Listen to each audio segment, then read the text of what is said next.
Navigating trust. Is David's friendship with Tracy a threat? After I found out about their late-night outings and his white lies, I questioned, will I ever regain trust? Now I'm torn between wanting to support him and recognizing the discomfort she brings. Can I find peace? A 28-year-old female met my partner David, a 29-year-old male, 3 years ago. I encountered him during my travels, and starting a relationship was not part of my plans, but it naturally occurred. He provided a safe space for me. We would hike, travel, and explore the city together whenever possible. I have always been quite hesitant about relationships due to my independence and sporadic travel. I expressed this concern in the beginning, and he was okay with it. Not that I was seeking his approval in any way, but it did make me feel even more secure being in love and supported by someone in that manner. We have been together for 2 years now. I have traveled less, but honestly, I have enjoyed this change as well. We maintained a long-distance relationship for a few months because of my job, and I intended to return to him after a few months. Those few months turned into an additional 3 months because I was in and out of hospitals and later discovered that my endometriosis was flaring up significantly. During those 3 months, I sensed a sudden distance in our communication. So we were apart for a total of 4 months, from late December to March. During that time, he told me he had recently joined a small group of friends who would gather at the home of a new friend, a 33-year-old female, to drink wine and socialize, which is wonderful. However, he also informed me that he had slept over along with another couple or would leave at 3 a.m. The sleeping arrangements were supposedly the couple in the guest room, my partner on the sofa, and the host in her bedroom. A few days after Valentine's Day, while I was in and out of the hospital 1,000 miles away, he mentioned that he had gone out to dinner with a coworker who told him that if he didn't stop talking about work, she wasn't going to treat him to dinner. He also mentioned other outings to rivers, thermal springs, and nature hikes where he referred to this new group of friends, or the club, as he called it. I was not very skeptical, although I found it odd that he did not disclose much beyond this information. I later learned that the host, coworker, and individual from the club were the same person. Let's call her Jane. I flew back in late March and sent over my itinerary in hopes that he would come to see me at the airport since I was arriving late Friday at midnight. I now realize that I should have explicitly stated that I would have liked him to meet me at the airport after such a long separation. I was disappointed that he did not greet me on the day of my arrival. I arrived late Friday night, and my friend Tracy organized a work conference on that same day. David helped with the event, and that evening my partner and another couple gathered at Tracy's place for a wine night. The following morning, he told me he was hungover after such a lively gathering. At this point, I was unsure about who this person was. All I knew was that they were new acquaintances. I decided to spend the week with family since I work remotely instead of taking the 3-hour car ride to see him. I also felt that something was off and sensed discomfort. I missed him a lot that week, so I let him know and concluded our conversation by saying I could visit him over the weekend. We met up that weekend after the months apart. He had some work to do while we were together, and he texted Tracy asking about the status of a couple of projects, to which he read one of her replies aloud. "It's all fine, now go spend time with your girlfriend." We parted ways after the weekend due to work, and I visited again the following weekend. I arrived Friday night, and he asked if it would be okay to hang out at Tracy's for board games and dinner, wanting me to meet his new crew. It was enjoyable, but I also noticed a lot of banter between my partner, another male coworker named Max, and Tracy. I felt somewhat uncomfortable. The dynamic was new to me. They teased Tracy about her being picky and only liking the finest, most luxurious things. That night, while we were drinking and playing board games, Tracy's hand accidentally tipped over an empty beer can as we sat on the floor, and she laughed while apologizing and tapping Max's thigh. Max's girlfriend was absent that weekend because she was doing field work. We had a great time, but before we left, Tracy asked my partner to wash the dishes. Everyone was ready to go, but since my partner was their ride, we were all waiting in the kitchen for him to finish. I attempted to help, but he wouldn't let me, so I ended up drying a few dishes. There was leftover food, so the group, Max, Tracy, and David, planned to meet up for breakfast to eat the leftovers and then go tubing in the river. The next morning, we had breakfast at Tracy's, and I was open to the dynamic, receptive, smiling, and being present. While we were eating, Tracy sat next to me and scratched my hand twice. It was a crowded table, and I didn't think much of it. All I did was move my chair and played a little further away from her. Tracy was sitting in front of my partner. After breakfast, we got into the car, and Max asked about my plans for the next weekend. I responded that I would be visiting David again. David told me that they had planned to celebrate Tracy's birthday together with many other people at a cabin or lodge, and that I was invited and he was excited to attend. Tracy had rented a space for the celebration and for her friends to stay the night as well. Max then mentioned that Tracy was having a birthday celebration at a lodge the following weekend and would be driving, looking at Tracy beside him, asking her if she had anything to say or add. Tracy nudged him. There was an awkward silence before Tracy finally said, "Yes, it's my birthday next weekend." That was it. She did not continue speaking. I refrained from asking any further questions because it felt like I was not included in this plan. I was confused and my stomach turned because my partner had mentioned we were invited.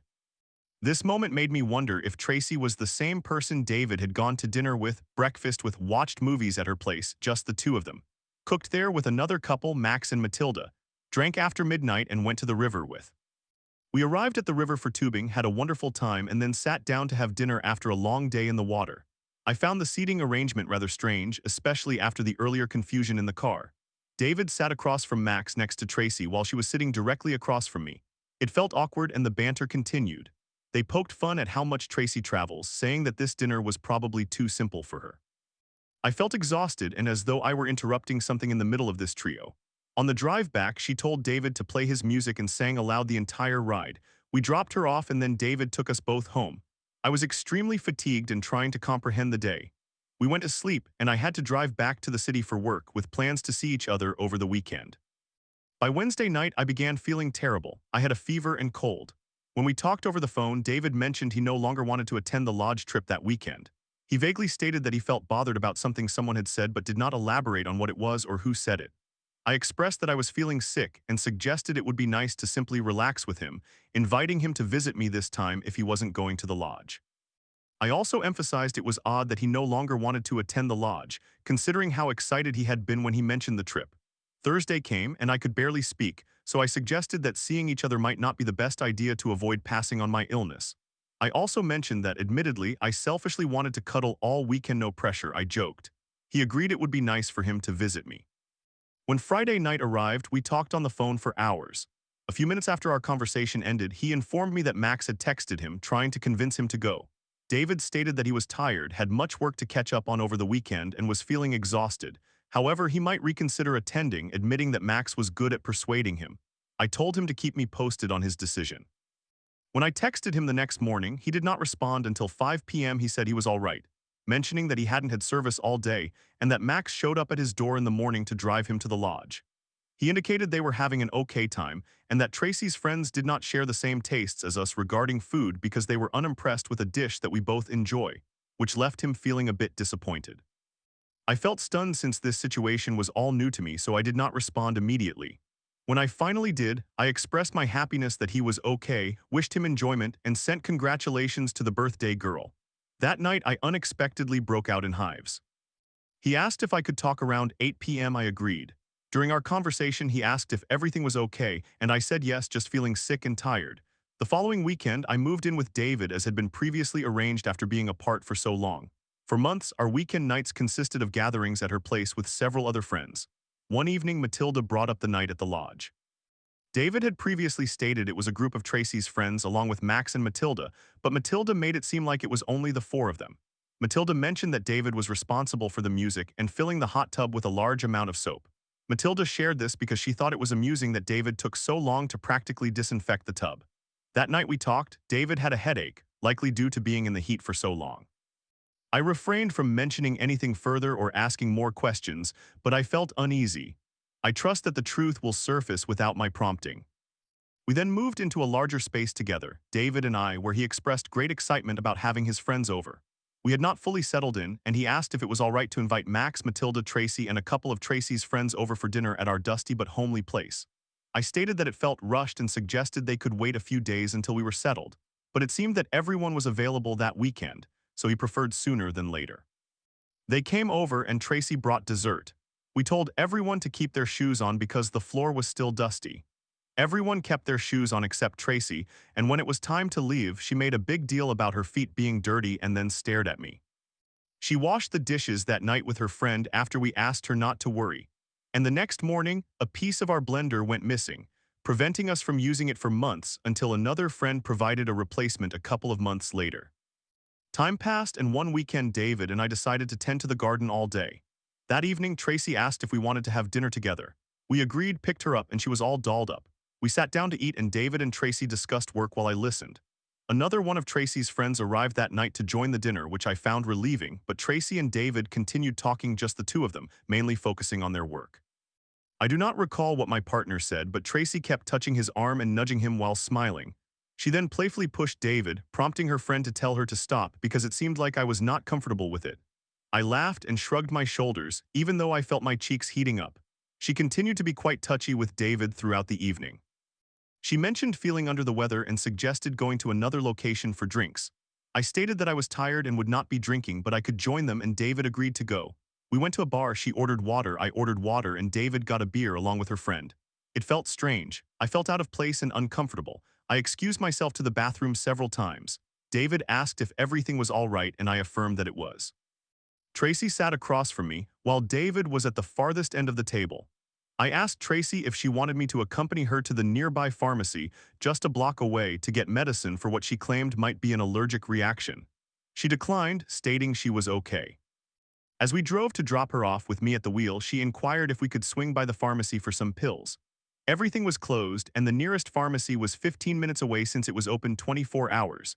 We arrived at the pharmacy, but she did not have sufficient money for the pills, so she asked her friend for help. While her friend searched for change, David began looking for his wallet. Her friend didn't provide her with enough change. David lacked enough funds too, so I gave him some money. He handed it to her while she was out of the car, and it occurred so quickly that I noticed he wanted to open the door to give her the money, but the exchange happened fast enough just to hand it over. She took the money without saying thank you. The ride home was silent. After we dropped her off, David and I got home, and I shared how I felt. He dismissed it, saying it was a joke and that Tracy's touchiness did not bother him. I asked him about the lodge, how Matilda made it sound like it was only the four of them. He apologized, revealing the truth was that it was indeed just the four of them. He explained that he didn't want me to get the wrong impression, so he told a white lie. He said that Max and Matilda shared a bed. He slept in a single bed in the same room, while Tracy occupied the nicer room since it was her birthday. I told him that I understood, but there was no need to lie. I would have been fine knowing the truth. However, now that I discovered he had lied, the trust and confidence I had in our relationship felt compromised. The irony was not lost on me. I pondered about the person who invited him to dinner under the condition that he wouldn't discuss work. The person he watched a movie with and mentioned it was Tracy, the same individual he said he would be having breakfast with when I was away. He was on his phone, and I assumed he was texting Tracy, so I asked if she was feeling any better. He remained glued to his device. "Oh, I am not sure, I haven't spoken with her," he replied. The following morning, I expressed my intention to visit my parents for a few days because, during our gardening day, my mom called to let me know she was in and out of hospitals. I spent the morning looking at transportation options, found a trip, and shared my plans with David. He expressed sadness at my departure but understood and wished my mom well. He drove me to the airport, and we had dinner with friends who genuinely respected our relationship, which made me feel significantly better. I spent 5 days with my mom, and she was doing much better by the time I returned home. David then informed me that one of Tracy's friends had passed away. He asked if it made me uncomfortable for him to accompany them to the memorial and funeral. I reassured him that he was free to do as he pleased, hoping both of us would operate in a way that nurtures our relationship rather than undermining it. It hurt that he reached out to ask what to do when the answer seemed simple. Whatever you want, as long as the people and actions you choose do not threaten or harm our relationship. A year passed and our relationship felt healthy, but every time Tracy was mentioned, I could not help but feel a wave of sadness, and I would distance myself for a day. I explained to David that it was not intentional and all of this was new to me, and I was trying to navigate it in the best manner possible. He responded that he would like to understand how to manage these situations so that I would have an easier time. I found his response troubling, as it seemed to suggest I was asking for more and that he was uncertain about how to handle relationships. Although this is my first relationship and I lack a playbook, I do not envision myself behaving the way he does. I recognize that people are not perfect, and I don't expect them to be. However, I am starting to wonder if this is cyclical behavior, if I am not moving on, or if it's a combination of those issues, or perhaps it is much more or less complicated than that. Another year has passed, and it is her birthday once again.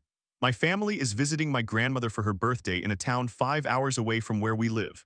We spend the weekend with my family, and it is wonderful. Since I am able to work remotely, I plan to spend time with them until Wednesday night, while David has to return to work on Monday. He departs Monday morning, and that evening he sends me a screenshot from one of Tracy's friends letting him know that it is Tracy's birthday and that we are invited to join them for dinner at a restaurant. The message was from early that morning, and although we were conversing throughout the day, he only forwarded me the screenshot a couple of hours before dinner. It showed no response from David. He texted me saying he was very tired, but since Max and others were going, he was considering stopping by with our dog and asked if it made me uncomfortable, also mentioning that he was fine staying home. I didn't respond because I did not want to dictate anyone's decisions, and it seemed like he had already made up his mind, so I replied, "Enjoy, give my best to all, and congratulations to the birthday girl." The next morning, when I inquired about how everything went, he mentioned that the food was not good and that work was pretty much okay. I kept this to myself, but I had craved that restaurant a few times, yet we hadn't gone because he thought it was too pricey. We visited once when I treated him. I felt somewhat insecure, a new feeling for me about this situation, though I knew he did not intend to convey that impression. So we are currently apart since I had planned to be with my family until Wednesday today or tomorrow. I cannot help but notice a sad distance. I have missed him since he left on Monday morning, and while I am not thrilled that he ended up attending, they are friends, and I have never told anyone not to pursue something they wanted and do not intend to be that kind of person. I am questioning if trust will ever be reinstated, what steps I need to take toward that goal because I do feel happy in this relationship, but whenever she is present, I feel sad. I am open to having her over and hanging out, but we haven't done so since the touchy-feely night 6 months ago. I know that my partner has been around her due to work and the projects they share, but we have not spent time together as a cohesive unit. Any advice or clarity would be greatly appreciated. Thank you. Story 2. My boyfriend's bond with my new BFF feels too close for comfort. "I've never felt so seen," he said to her while I watched them laugh at a party. Uninvited, she leaned on him and he loved every second. Now I'm left wondering, is this cheating? My boyfriend, 20 years old male, and I, 19 years old female, have been dating for a little over 2 years. We have experienced some issues in our relationship, but I have never felt genuine jealousy until now. Recently, I made a new female friend named Angela. It is important to note that she is a lesbian and has had a girlfriend for about 1 month. After we developed a close friendship, I decided to introduce her to my boyfriend. They immediately hit it off and honestly seem to get along even better than I do with her. They share a similar sense of humor, enjoy the same activities, and constantly joke with each other. Initially, I dismissed this and was simply pleased that they were connecting, but at this point, I have had enough. What began as minor red flags, such as my boyfriend commenting on how intense and bossy she is, escalated into what feels like emotional infidelity. For example, one night we all had dinner together and he opened up about his mental health struggles. She immediately focused on him, maintaining unwavering eye contact, and bombarded him with probing questions. She insisted that she completely understood him and everything he was expressing. I thought it was nice and did not mind it too much, but afterward he kept mentioning that he had never felt so seen and validated by someone. This bothered me a bit, considering that I am his actual girlfriend and we have faced significant challenges together. There have been several other instances similar to this one, where they were engaged in deep emotional conversations without including me. The next incident occurred at a party. My boyfriend arrived approximately 30 minutes before the event concluded to pick me up and take me home. He ended up staying for a while and we were sitting together on the couch.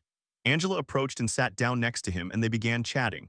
I was not fully aware of what was happening at the time since I was quite out of it, but the entire time she was leaning on him and grabbing his bicep. I understand she was intoxicated, but I consider her behavior to be quite disrespectful. He mentioned it the next day, saying it felt odd to be between two girls leaning on him. I asked, "So did you enjoy it?" He laughed it off, but it was clear that he indeed appreciated all the attention from females. At another party this past weekend, my boyfriend and I arrived about 2 hours late. Upon entering, he and Angela spoke for a couple of minutes before she left me to continue her conversation with him. I felt a bit upset but decided to ignore it and talk to one of my other female friends.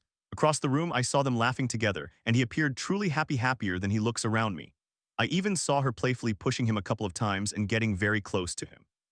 Later that night, while my boyfriend and I were in a corner of the room, Angela went to the bathroom and ended up throwing up. He expressed concern for her, and when she returned and sat on the couch, he instinctively went to sit next to her without saying a word to me. In that moment, I felt like crying. I found myself staring at them from across the room, filled with jealousy and anger. Then, when he felt ill and needed to go to the bathroom, I accompanied him. While I was comforting him and giving him water, Angela barged into the bathroom, went straight to him, and began touching his back, urging him to vomit to feel better. Her brother intervened and got her out, but I was so fed up that I told my boyfriend we needed to leave immediately. Without saying goodbye to her, we departed. The following day, my boyfriend said, "I do not know why, but after we left, I sent Angela this Snapchat. It was a picture of him saved in chat with a text bar that said something along the lines of, 'I do not know what happened, but I hope you're okay and do not feel too unwell.' This felt like the final straw for me because I do not understand why my boyfriend is so concerned for another woman's well-being. He seems to genuinely enjoy her company and cares a lot about her. I hope I do not sound irrational and possessive, but it really hurts to see my boyfriend so captivated and worried about someone who is supposed to be my friend. They continue to send Snapchat messages and TikToks to each other frequently, and I am at a loss for how to address this or bring it up with him. I do not even know if my feelings are valid. Any advice would be appreciated.